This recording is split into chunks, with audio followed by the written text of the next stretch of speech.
Television is not the truth. Television is a goddamn amusement park. Television is a circus, a carnival, a traveling troupe of acrobats, storytellers, dancers, singers, jugglers, sideshow freaks, lion tamers, and football players. We're in the boredom-killing business. So turn off your television sets. Turn them off now. Turn them off right now. Turn them off and leave them off. Turn them off right in the middle of the sentence I'm speaking to you now. Turn them off.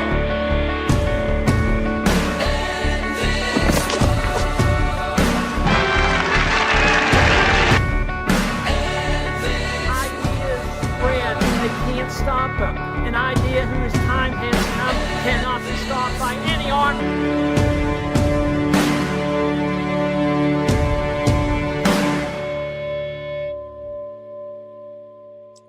Welcome to Eradicating Programmed Ignorance, brought to you by the Liberty Beacon Project. And I have an extremely good guest tonight. But first off, for anybody who hasn't seen the show before, the purpose of eradicating programmed ignorance is the fact that we know that so much of what we know today, or we believe we know today, is not the truth, is based on propaganda, or is based on lies.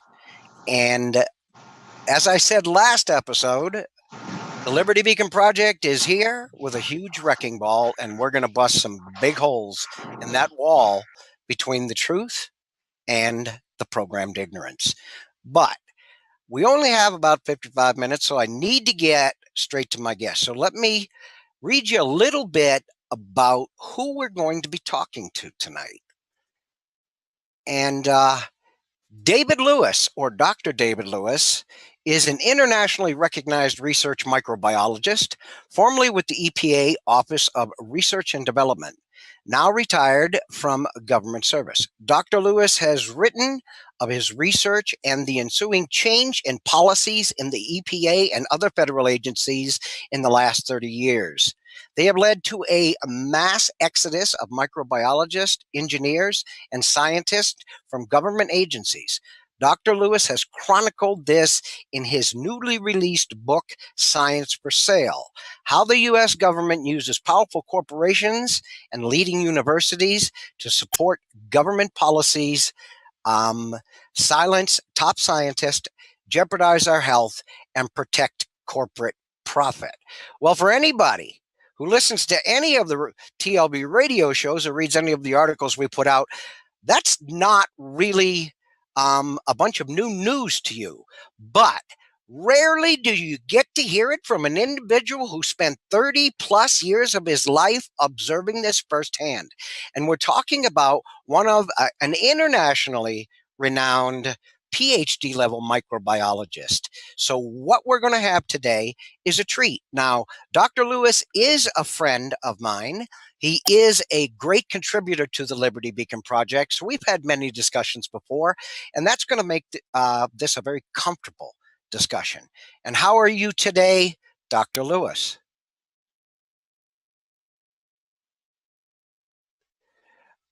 To you having me on. Well, I got to tell you something. The first show was meant to be an introduction, or just what the hell is the Liberty Beacon Project? You were always going to be my first guest. And I do that for a reason. The respect I hold for the stance you have taken, the information you put out, and the level of knowledge you have to impart is just absolutely phenomenal. If we're talking about eradicating programmed ignorance, one of the biggest issues we talk about is the quickly declining health in the United States. We do understand, and I've said this to you before, we are the most geo-engineered, the most vaccinated, the most GMO'd, the most drugged, and the most fluoridated society on the planet. So when all of these culminate in a direct impact on human physiology, it's never going to be a good thing. I can't think of anybody who is better prepared to discuss this, not only from the scientific viewpoint, but also from the viewpoint of somebody who worked within the agencies such as the CDC, the EPA, the FDA. And for anybody who doesn't know, and I didn't announce it, the name of the show today is EPA, CDC, FDA, friend or foe. So, David, I think you're probably the most eminently qualified individual on this planet to discuss both of these topics in the same discussion. So why don't you jump in and let the audience know a little bit more about yourself, a little bit more about your career, and then what we'll do is we'll jump into some topics pertaining to your Sure, Roger. I worked, as you said, for the US EPA for over 30 years as a research microbiologist. I was stationed in Athens, Georgia, near the University of Georgia, where I also served on the graduate faculty there. My areas of research over those 30 years covered two issues. One was exposure to toxic chemicals, or more specifically, the transport and the fate of toxic chemicals. That is, how they move from one part of the environment, one place, to another, and what ends up happening to those toxic pollutants, how they break down into other chemicals, so that environmental transport and fate component of my research took up half or more of my time. The other half was spent looking at the survival in the environment of infectious agents, viruses and bacteria and fungi that cause disease in humans and animals, also in plants, but the whole area of infection control, particularly hospital-acquired infections, infections that result from going to the hospital and getting exposed to human pathogens that you didn't pick up outside that hospital. So over my career, I published pretty much equally in those two areas, and was actually the only EPA scientist, and I think this is probably true to this day, who ever published first authored articles in Lancet, the leading medical journal, Nature, the leading science journal, and also Nature Medicine. So during the course of my career, the research that I led with different research teams at different universities around the world did impact public policies. The FDA, the CDC, and the EPA all changed their policies in these areas directly due to research that I published showing that the policies were not adequate. Well, I've got to tell you something. There's a couple of things I want to talk about, but the first thing I want to talk about is the title of the show, okay? And the title of the show, again, EPA, CDC, FDA, friend or foe. Now, prior to the show, you sent me a couple of quick facts that I would like you to bring up, because you talk originally, and you were around when the EPA was originally brought out, as far as protecting the environment from all of what eventually became these Superfund sites. Okay. And you were directly involved in this. And you saw that at that point in time, there was a huge drive to protect the public. There was a huge drive for the benefit of the public. And then you saw that change. So when I sent you the title, okay, which is FDA, EPA, CDC, friend or foe, you send me back 3 taglines. Can you go over that a little bit, please? When did you see these changes in these regulatory or health agencies whose mandate is to just basically, and this angers me so much, they have a mandate to protect our health. And today, I would dare say they're doing everything but. When did you see this major change? Yes, just to read the responses that I sent to you addressing your question, EPA, CDC, FDA, friend or foe. Here's what I sent back. EPA, friend until Carol Browner took over in 1993. CDC, friend until Julie Gerberdine took over in 2002. And FDA, friend until David Kessler left in 1997. So that's based on my own experience in working with these three agencies to address federal policies on public health and the environment. All right. Now, when you say you saw a change, and I understand, I would beg to guess that this was the catalyst for your book. Okay. When you started to see change, because in your bio that I gave at the beginning of the show, you talk about the change in policy that drove many experts and scientists and PhD level microbiologists and researchers out of public service because of these changes in policy. Let's talk a little bit about that, because your perspective is not my perspective. I'm looking at this as somebody who reads what other people write, and they write about what other people have told them. You actually sat in the seat at your desk in a research facility and watched this happen, and it drove you to write a book. Why don't you give us a little bit about that scenario, my friend? Because I'm sure this is what my supporters, this is what the people listening to this show really want to hear. Yes. Would you like for me to hit each of the three agencies and sort of a crystallization of the turning point? What I'd like, because we've only got 55 minutes and there are other things I want to talk about, I want a general description of what turned. Okay, why did these scientists start to leave in droves? A general description of what you saw happening, because I imagine it pretty much blanketed all of those agencies. It did, and really it can be crystallized all together in this. I'm dealing just with the broad issue of science, whether or not we can trust the science that these agencies produce. Perfect. They changed in this way. All three of these agencies, scientists, were working very independent in the sense that they could do research, investigations, and report their results regardless of whether those results may support their agency's policies or not support their agency's policies.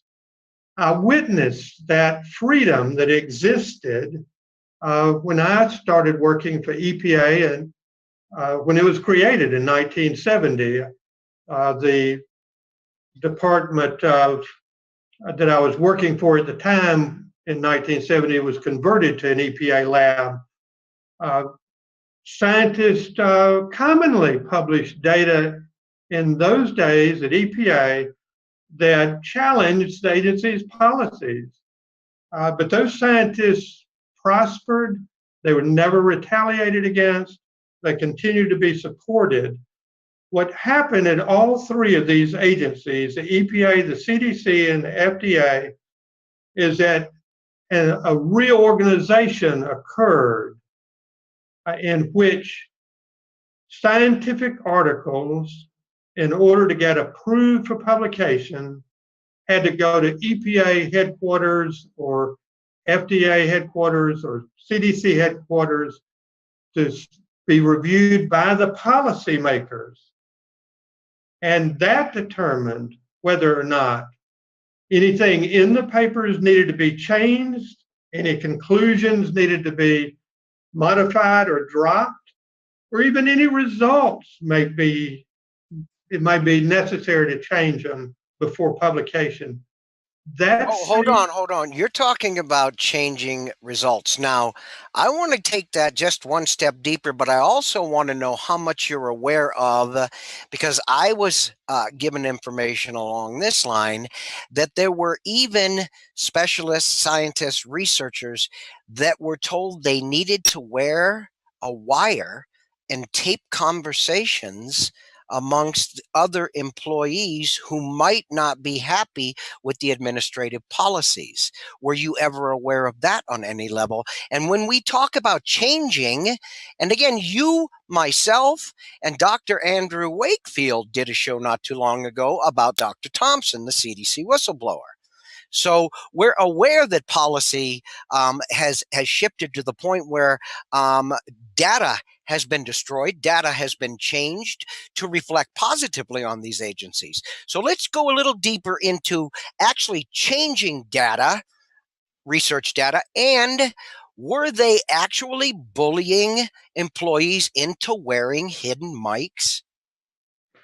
yes, that occurred at EPA in 1993 when Carol Browner took office in President Clinton's first administration.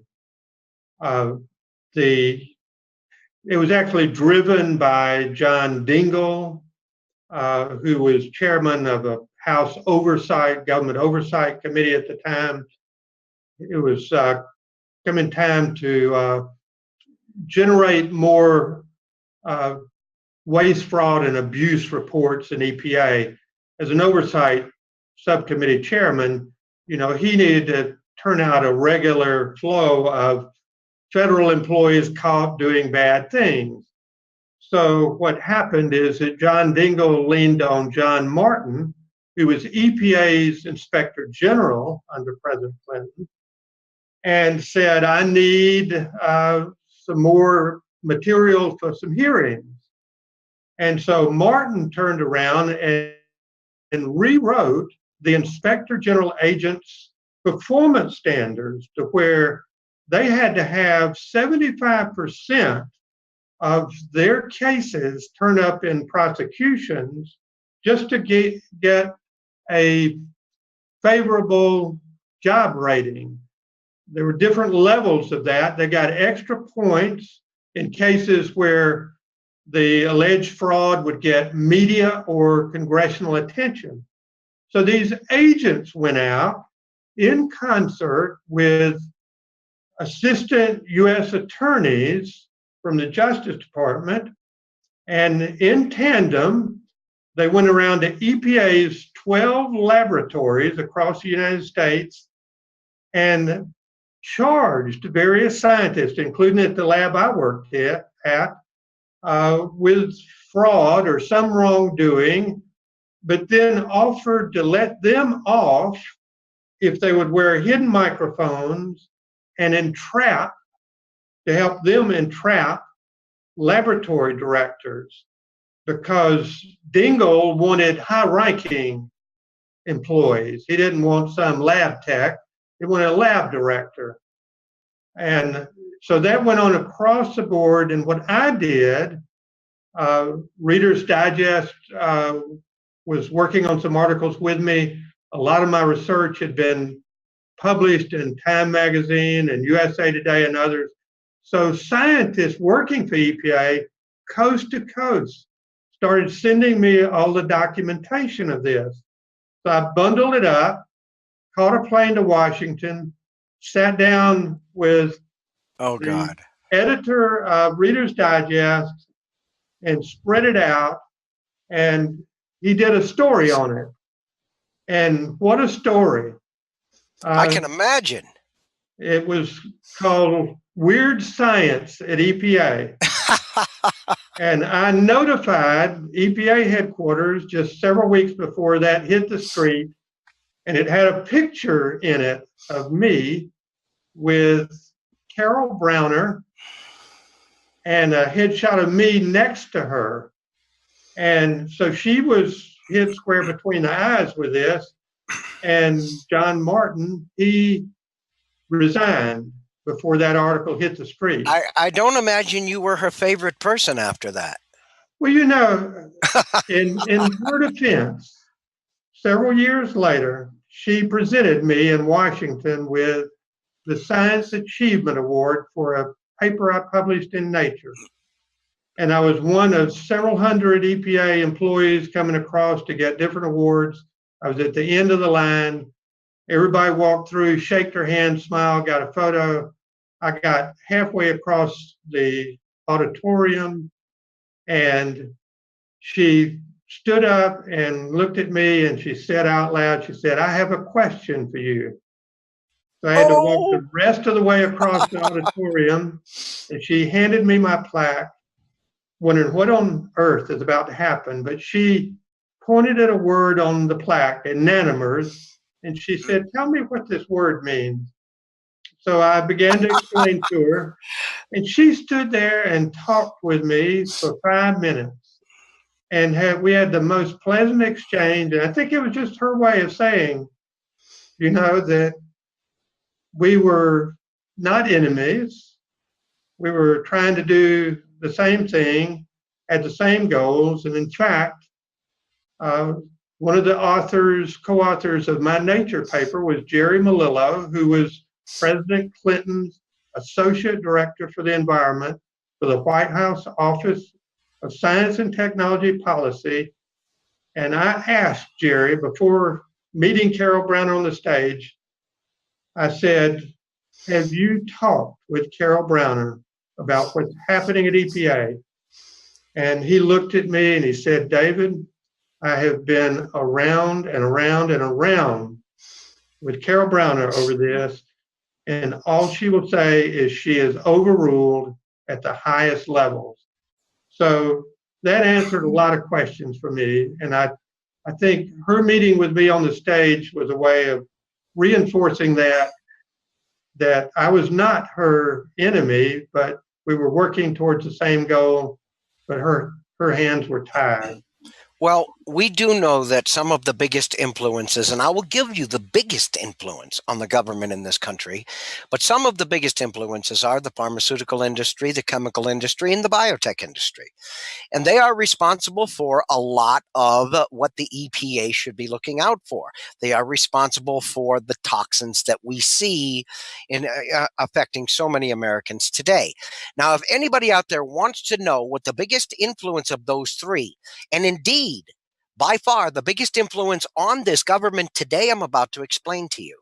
Most of you out there would believe immediately, if asked the question, which industry exercises the most influence over this government, a vast majority of you would say it is the military-industrial complex, and nothing can be further from the truth.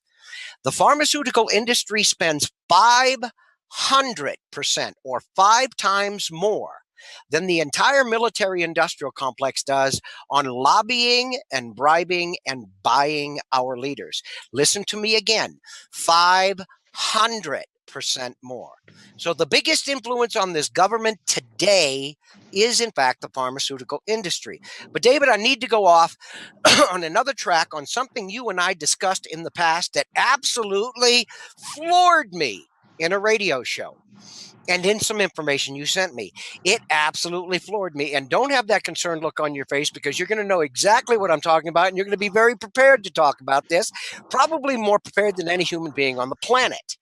When you started with the EPA, when the EPA started, basically, okay, it was started to help clean up some of these original Superfund sites that had been discovered that were causing a lot of havoc in specific parts of the country. That has eventually grown to what we see today, and I think this even surprised you when I told you on the show. We have over 120,000 toxic sites in America today.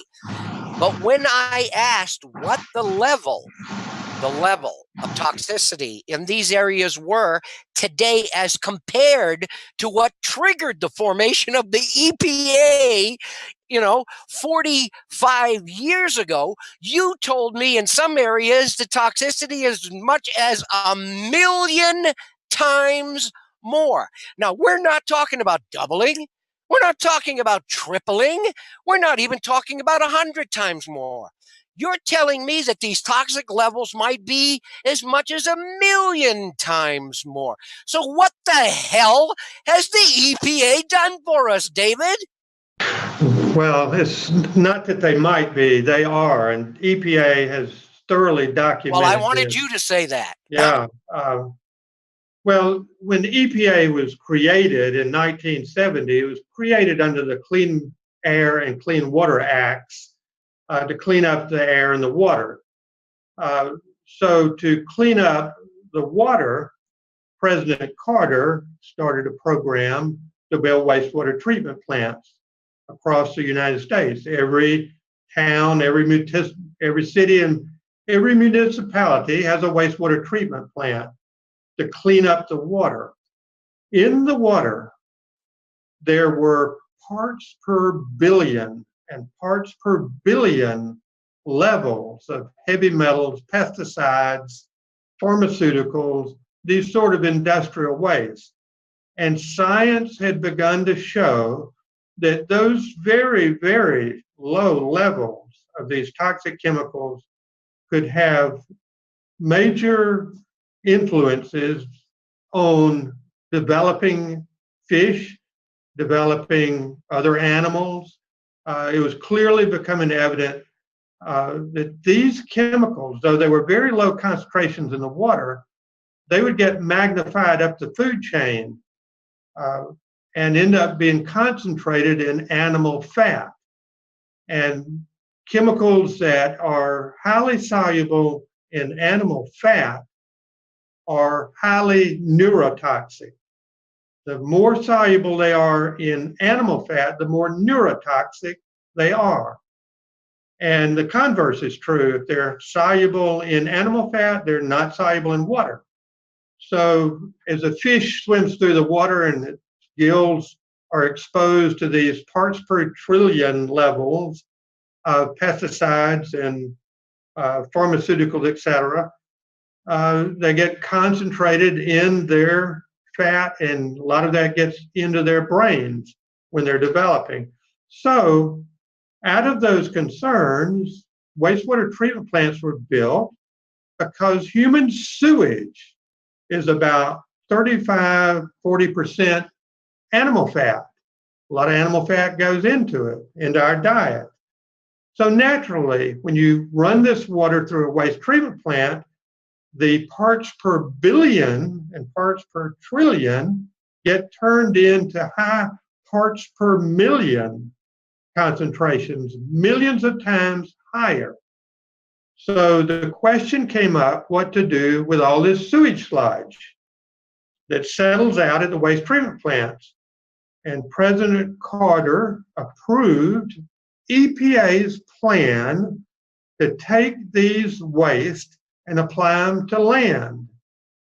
But he warned Congress, President Carter did, saying, make sure that this doesn't turn into another environmental problem in and of itself.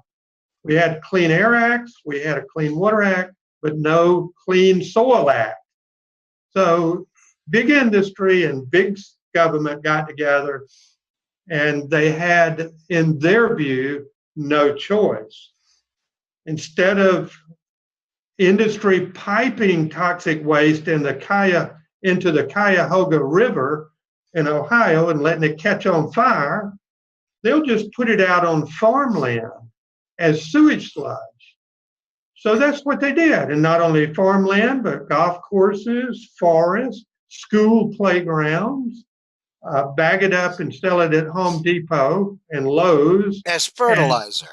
Not only as fertilizer, but as organic fertilizer, as natural fertilizer. And not tell people that in that are millions of times higher concentrations of arsenic, lead, cadmium, molybdenum, pesticides, PCBs, pharmaceuticals that are used for treating neurological conditions. And metals. Yeah, heavy metals there are 27 heavy metals found in sewage sludge, of which EPA only regulates 9 of them and does not regulate any organic pollutant in sewage sludge. So, and in fact, even if you take the heavy metals and all the toxic organics together at the sewage sludge where it's piled up and add some wood chips to it and make it into compost is not regulated at all. So what we have today, all right, via these regulatory or these health agencies, is an American public that is being exposed to toxins easily 1,000,000 times above the levels that some of these agencies were created to regulate or protect us against in the first place. Correct. Now, so far, what we've gone over, let me run a quick synopsis here, okay? What we've discussed is that EPA, FTC, and FDA, not friend, foe. Because, and I state that because the mandate that they were originally designed to fulfill, what they're doing today is not only exactly the opposite, but they're doing it to the nth degree. Okay, we're not talking about twice as high a level as what we were suffering and mandated the creation of the EPA because it was felt to be that bad. We're talking about millions of times more toxic today. We're talking about these toxins being spread on on playgrounds where kids play, on golf courses, on farms where the roots of these plants draw these toxins up into the food. We're talking about the situation being magnitudes higher. And we're also talking about a situation whereby the administration was turning on the very people who were providing us with reliable science to protect ourselves and understand how we can protect ourselves. The scientists, the researchers within these organizations was turning on them and prosecuting them or having people wear hidden mics to entrap them. So let me ask you a question. And you know, this ought to be an easy question for you, David. Can you remember anything good about these agencies when you were about to walk out the door? No. I knew it was going to be easy. All right. Can you expound on that a little bit? Yeah. Just one point I think everybody can understand. When I was publishing research on land application of sewage sludge, documenting adverse health effects, before I got into that area, I was aware that my lab, EPA lab in Athens, had played a key role in trying to stop Washington from doing that, but I never looked at the documentation. Now, I was asked, I wrote a 2-page commentary that was published by Nature in 1996, titled, my commentary was titled EPA Science, Casualty of Election Politics. And I was asked the question by a reporter for the Atlanta Journal-Constitution to name one EPA regulation that, in my opinion, was causing more harm than good to public health and the environment. So I farmed that question out to all 12 of EPA's laboratories across the country and said, you tell me, what is an EPA regulation that causes more harm than good? I only got one answer back, and it was immediate. It was the 503 sludge rule for applying sewage sludge to land. So I went back and dug through our lab's records on that and was blown away. I knew right away. I could see it right away. EPA was doing more harm than good. And that's by the testimony of its own scientists. What shocked to me when I dug into our lab's volumes of historical documents on that was to learn that in order to create a body of science to support that EPA rule and claim that sewage sludge was not causing public health problems, EPA created a cooperative agreement with the Water Environment Federation to create what cannot be described any other way than fake data. And I devoted the rest of my career there to unearthing the evidence of that, and it is true. And what I have come to see, not only at EPA, but at the CDC as well, the USDA and other federal agencies, they publish fake data now, and when they're caught, they don't withdraw it.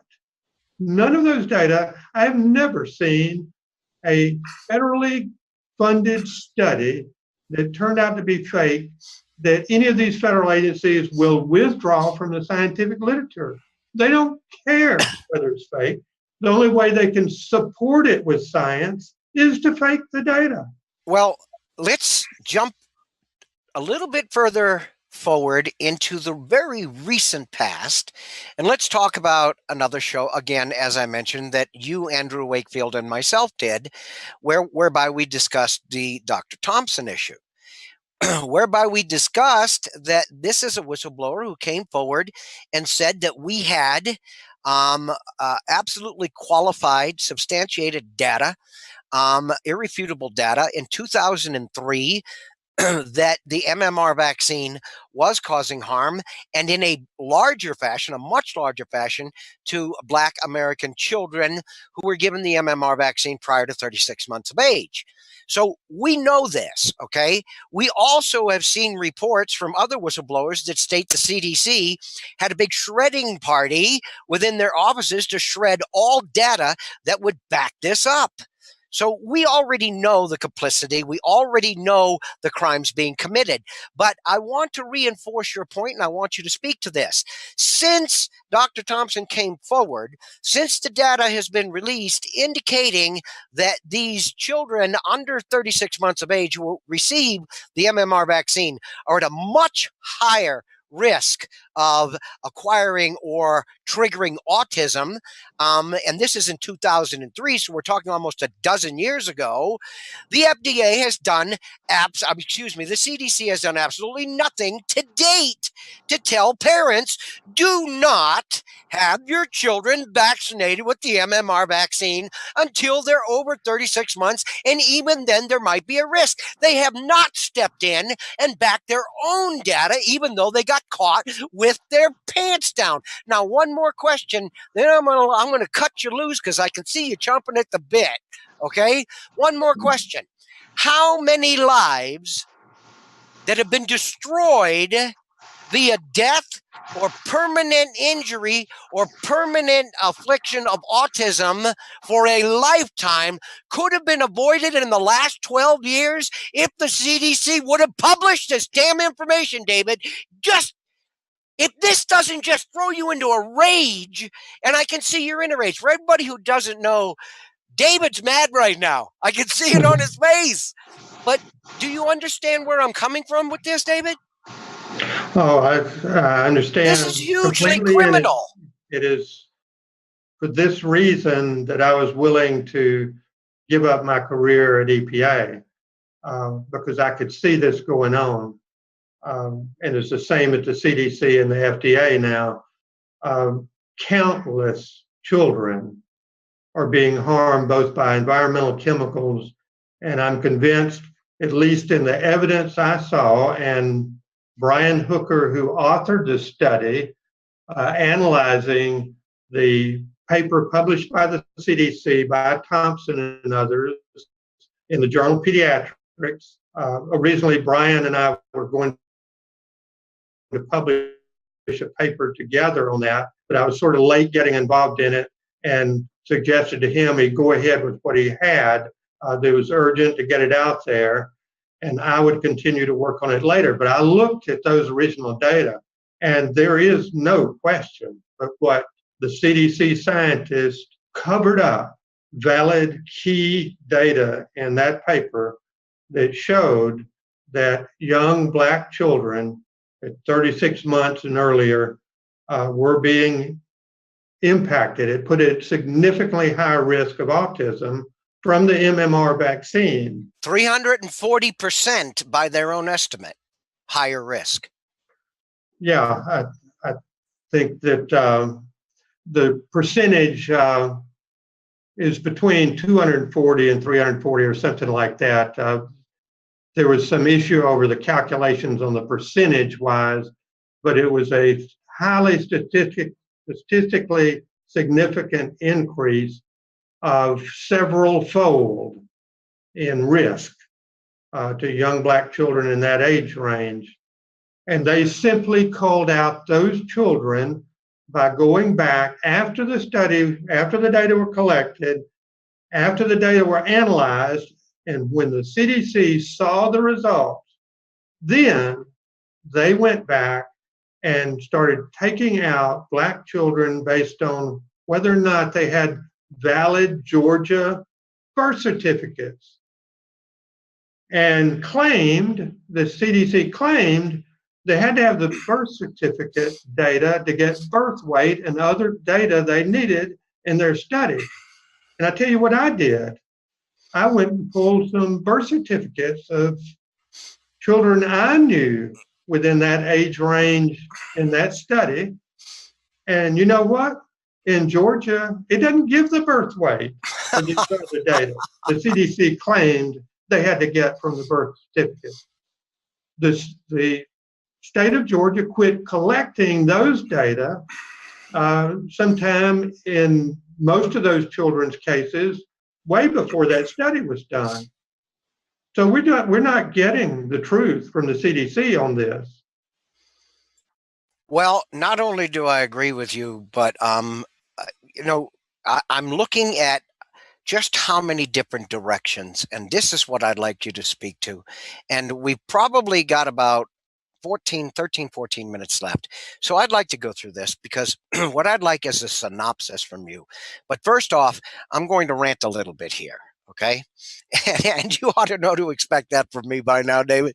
We're good friends. We talk quite often. Yeah. I am absolutely enraged at the fact that, and we still, if you ask any American, what is the greatest, most advanced country on this planet, they're going to immediately tell you it is the United States of America. But when you ask them, which nation has the highest, which nation in the industrialized world has the highest rate of infant mortality, nobody will say the United States, but it is. Mhm. Which nation has the fastest rising level of infertility on the planet? None of them will say the United States, but it is.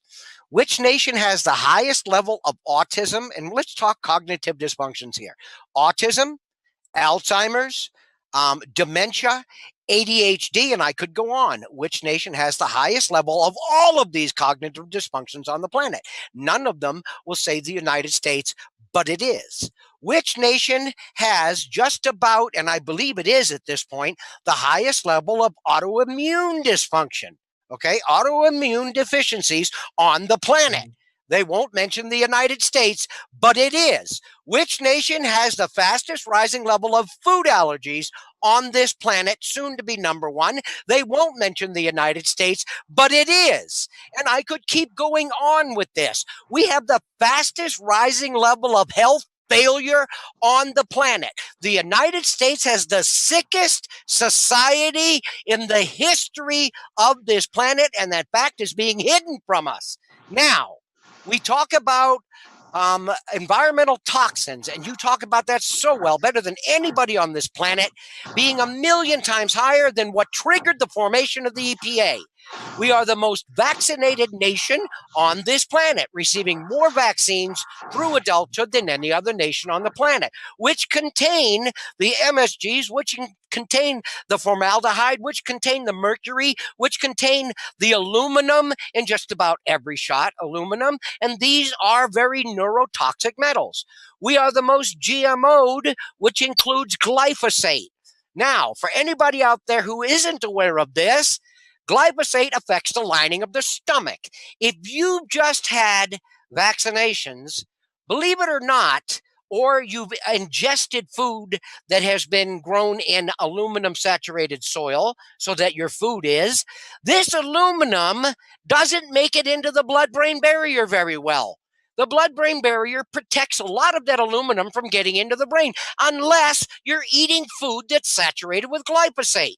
Glyphosate, the glyphosate molecule absorbs the aluminum molecule into it, and it literally coats it. Glyphosate passes very easily molecules across the blood-brain barrier, where the molecule breaks down, exposing the brain to this aluminum. So now we've got the vaccines, we've got the GMOs, we've got the biotoxins, we've got this crap raining down on us from the skies, and we're drinking fluoride, which is also another mechanism that facilitates metals across the blood-brain barrier. David, it's your turn to rant. Is there any doubt in your mind why the health of America is the most screwed up and the fastest deterioration in the history of this planet? No, Roger, and I think it's something that everyone can understand. It doesn't take a scientist. Let me put it this way. If they're told about it, David, and Right. that's what we're doing. If you were to go to the drugstore and get 4 or 5 different pharmaceuticals and take them at one time, then you may drop over dead like some of these young rock stars or movie stars who happen to do that. Just think, a sewage treatment plant is a reservoir, the catchment for every single toxic chemical produced on this planet. It all goes to the sewage treatment plant. And pharmaceuticals. That's a toxic chemical. I'm talking about everything. Okay. Every toxic chemical, every harmful chemical, let's put it that way. Every harmful chemical ends up at the sewage treatment plant. So you take that together, all together, every single toxic chemical at high concentrations, the ones that are soluble in animal fats, and you spread that out.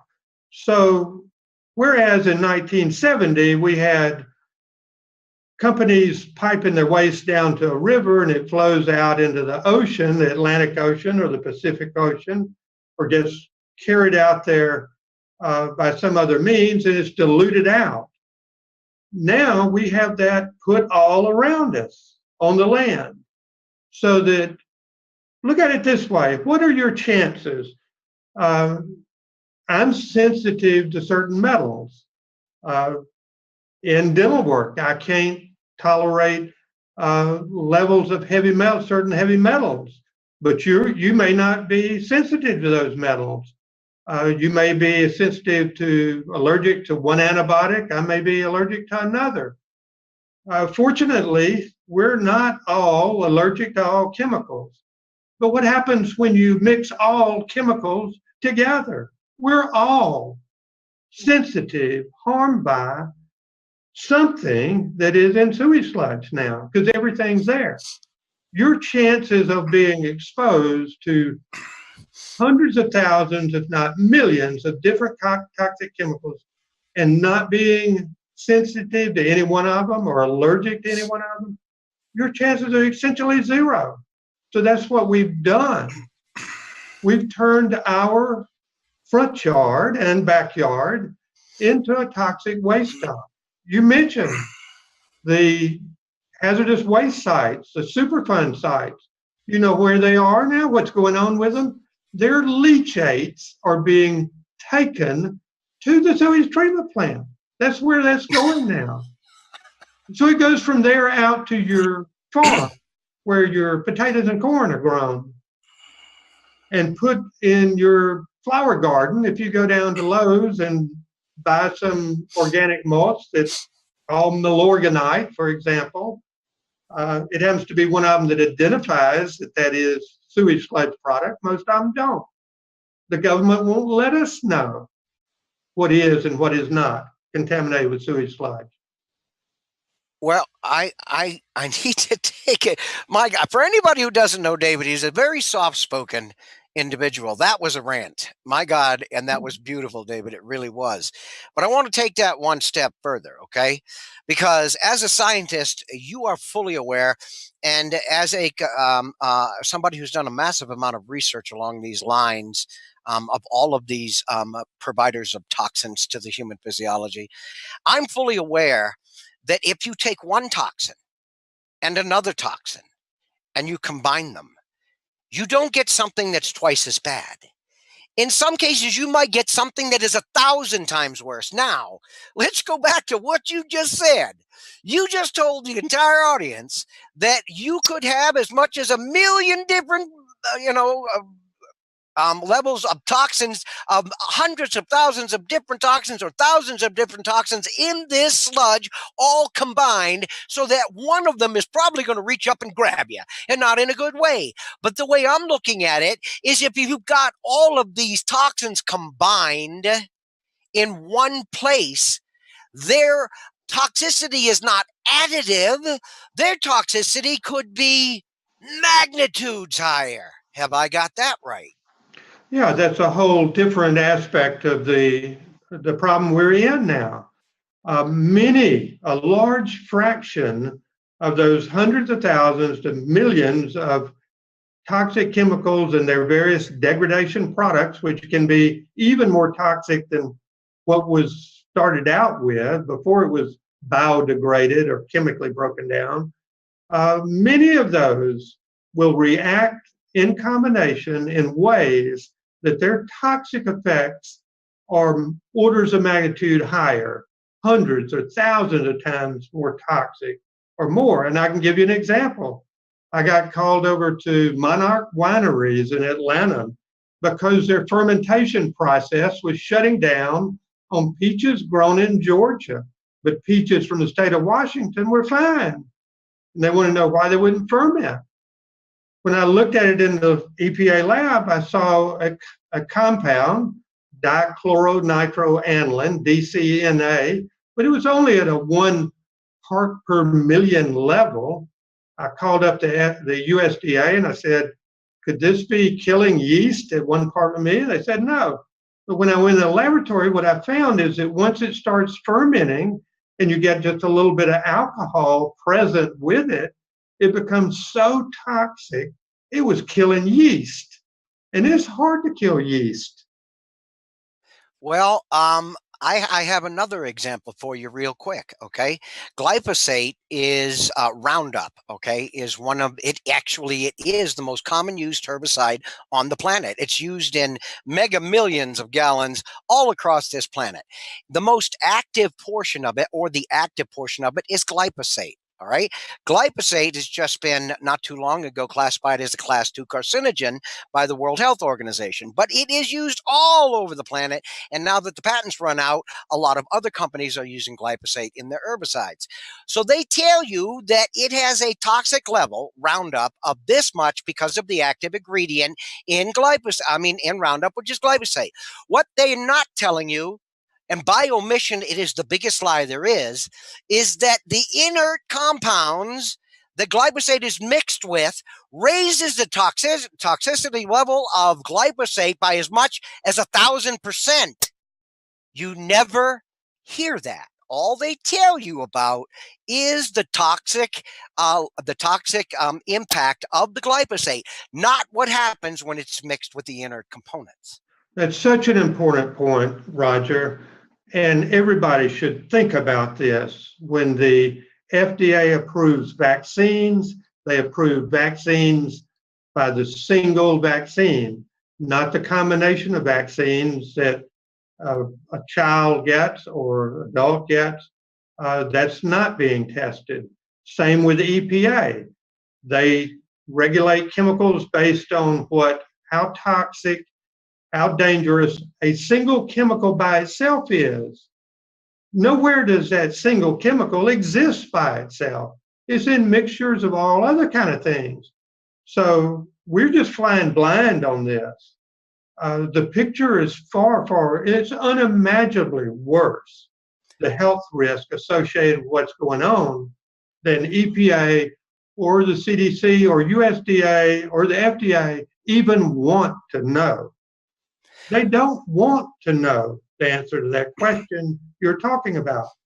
Well, I got to tell you something. The worst part of any show I do with you is the end of the show. And we're bumping up on that real quick here. We really are.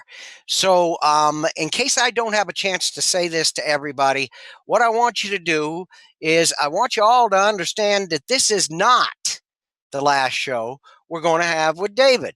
Dr. Lewis is going to be back with us on a regular basis, not weekly, maybe not even monthly, but every time we've got a great message to put out along these lines, Dr. Lewis is going to be the individual that's going to put it out. He works very closely with the Liberty Beacon Project. He advises us on things, the proper way to say things, the proper way to put things out, so that even a hothead like myself can come across with some credibility. So, in case I don't get a chance to say goodbye, because I want you to wrap up, David, I want everybody to understand this has been episode 2 of the Liberty Beacon presenting Eradicating Programmed Ignorance, FDA, CDC, EPA, friend or foe. So in about a minute or less, David, friend or foe? Today, I would say foe all the way down the line. No doubt about it. Just based on the science and what's being done with it. Any websites or anything you would like our guests to check out? I'd like to mention that I am the research director for Focus for Health. And if you go to focusforhealth.org, you will see the website of the organization that I work for and help guide some of the research that they fund, picking some of the areas that they fund. That's an excellent resource all the way around on both vaccine issues and environmental exposures. All right. Well, again, David, talking with you is always just absolutely phenomenal. And going forward, I know there's going to be some more information. Actually, there's a few things that you're looking into right now that I'm chomping at the bit to talk about, but I know I can't. And if there's anything that you know about me, I'm trustworthy. I won't open my mouth until you say so. But things that will apply directly to discussions we've had today and bring them to a whole new level. But again, you are the expert on a lot of these issues. You have done a lot of research. You've interacted with the CDC, the FDA, the EPA. And when you tell me, friend or foe, that at this point in time, the answer has to be foe, I knew that's what you were going to say, my friend. I knew. I want to thank you for your time, and I want to thank everybody for listening. And we wish you all a very pleasant night. Thank you, David. Thanks, Roger.